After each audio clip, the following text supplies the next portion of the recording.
Hello and welcome to Quays News. I'm Annie Brewer. And I'm Nicole Tompkins. Here's what's coming up on this programme today. We talk to the man who's running 22 marathons in 22 days. Meet the author who is leaving her signed books in parks around Salford. And our reporter Katie looks at the campaign for lowering national speed limits.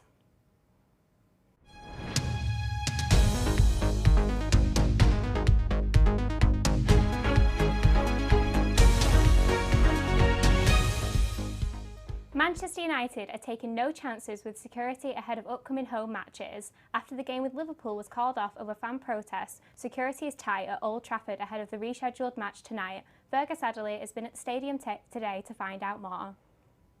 Okay guys, yes, I'm here just outside of Old Trafford where police are all ready for the protest that could be taking place tonight.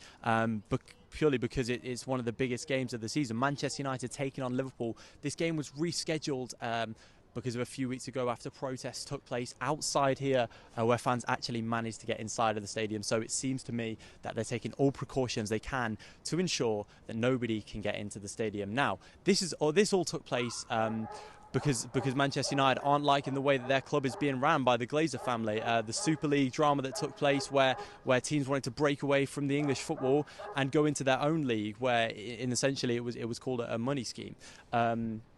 Now at the moment, fans are really, more than anything, just wanting their owner of their club out. So it seems to me that the police are going to be very well prepared, and security this time, to see what takes place here at Old Trafford today. And obviously the game's scheduled to kick off later today, but I've been here all day and so have the police. They've been setting up barriers, have actually been moved forward. And there you go, you can hear the dogs in the background. So it'll only be a matter of time until we see what happens. Thank you, back to you guys.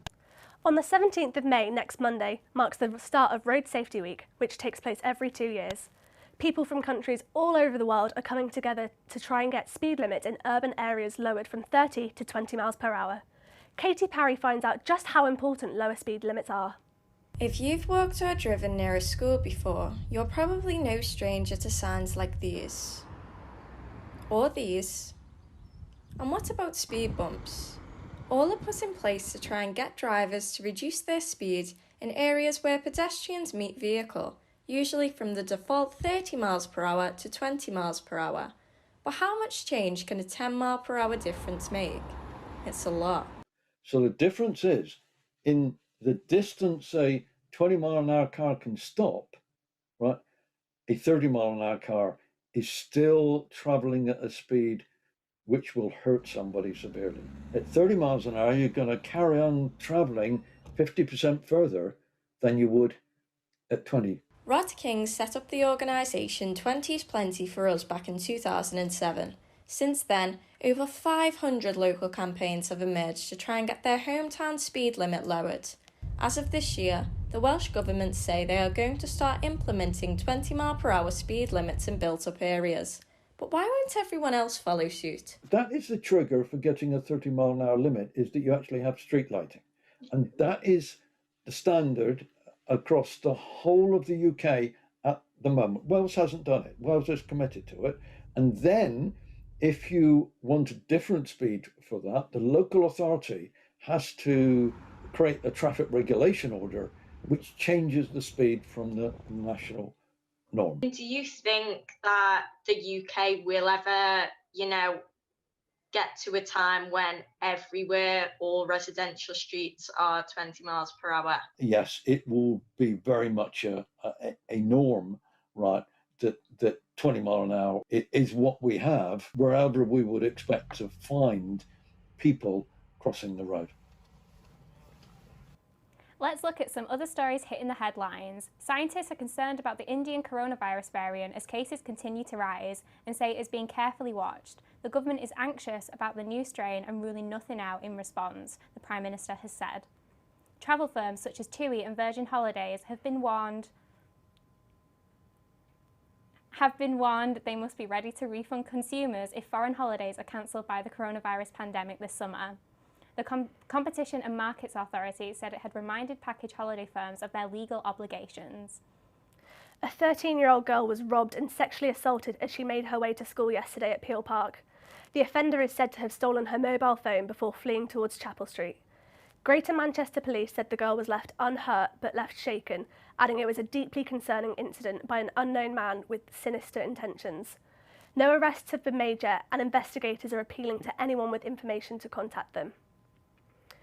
And Metrolink has passed an impressive milestone as their fleet of trams has now clocked up over 100 million kilometres, serving the residents and visitors of Greater Manchester since hitting the tracks back in 2009. With holidays being delayed and travel corridors uncertain, the rise of demand for staycations is growing. Jess Blake spoke to the owner of a bed and breakfast in Yorkshire to find out more.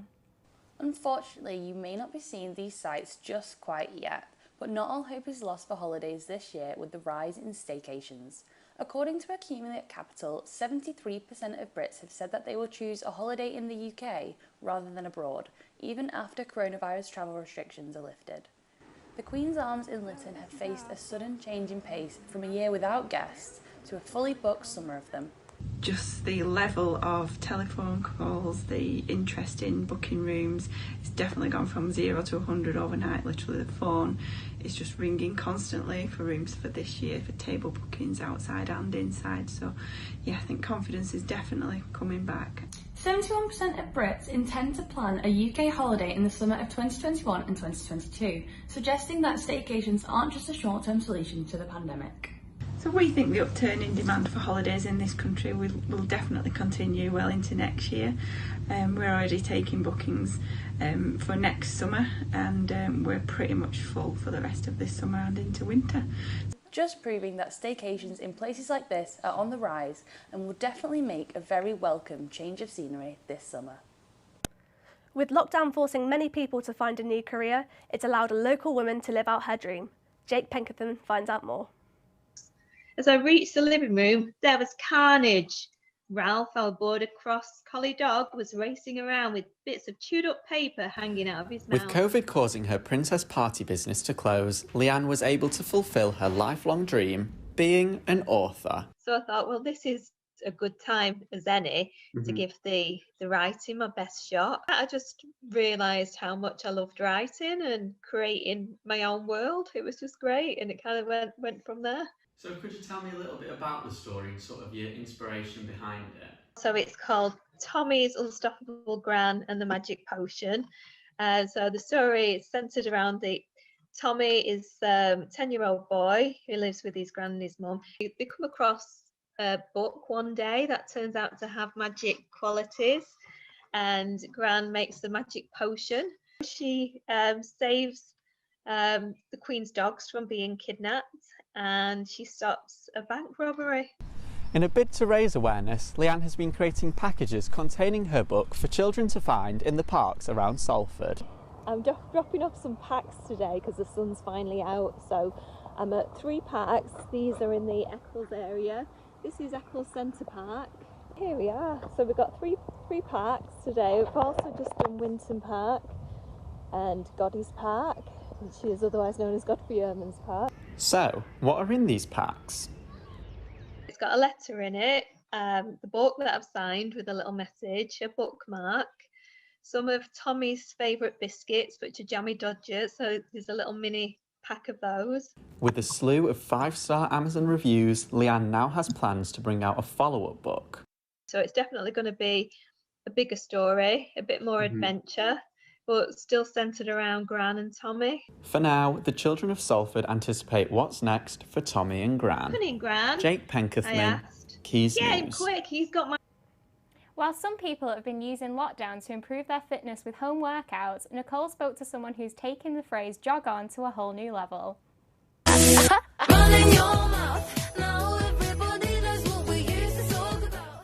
This is Finley Hampton.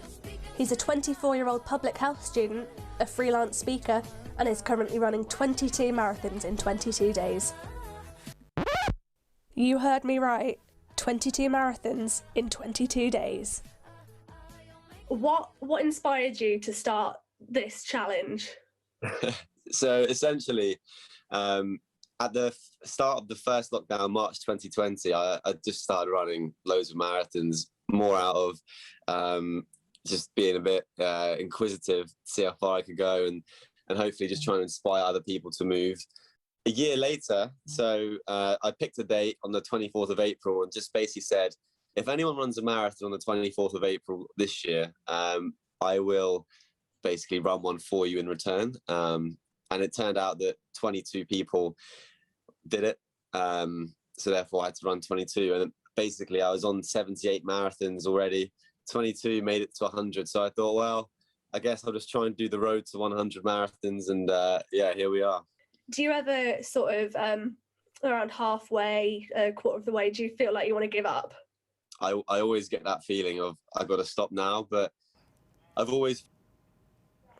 That's all we have time for today. But why not check out our social media at Quays News for more great news stories. Thank you for watching and have a good evening. Goodbye.